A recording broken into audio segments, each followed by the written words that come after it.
दिसते कारभारीन चौरंगाच्या खुरा.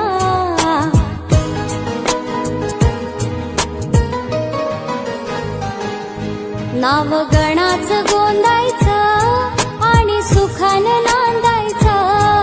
गाव देवाच्या हुकुमानं नातं नव्यानं सांधायचं. भेट दिली ही गाव देवानं, भेट दिली